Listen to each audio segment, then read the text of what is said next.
Hi, my name is Nicole Curtis Brown, and tonight Maya and I will be debating the proposition that animal testing should be banned from medical research.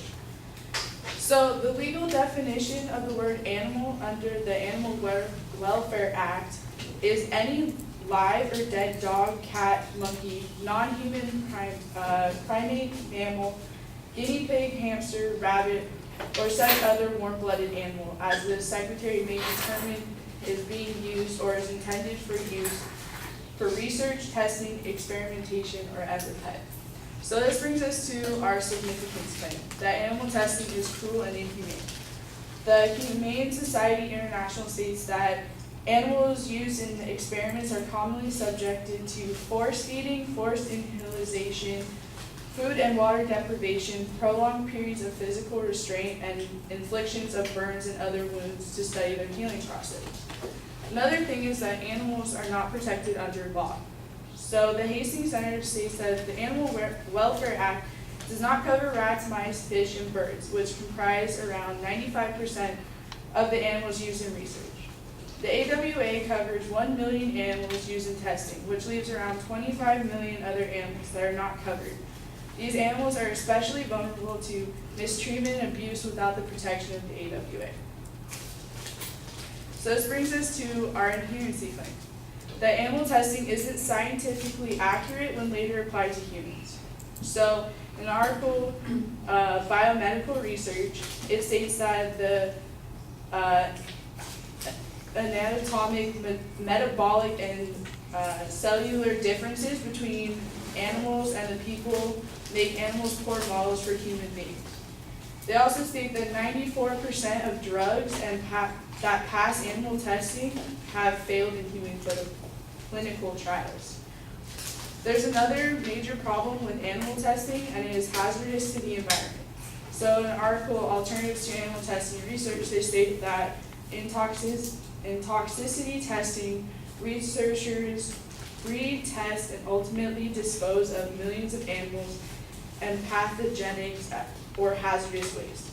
So therefore, non-animal testing methods or alternatives are less harmful to the environment and create less waste. Our last claim, our solvency claim, is that alternatives are more effective and scientifically more accurate.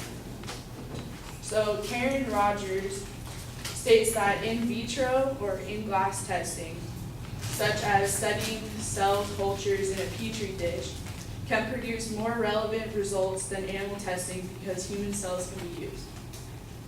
It also states that microfluidic chips, otherwise known as organs on a chip, which are lined with human cells and recreate the functions of human organs, are in advanced stages of development.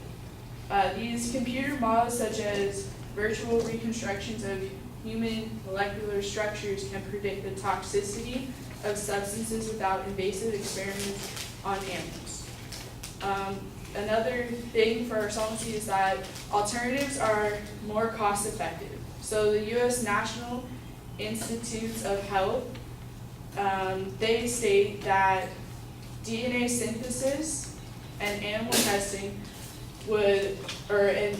they state that a DNA synthesis of an animal test would cost $32,000, while in vitro alternatives would cost $11,000.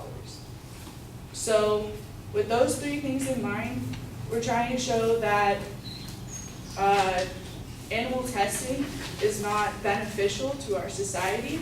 So therefore, we want to impose a plan that would be enforced on November 8th, 2016.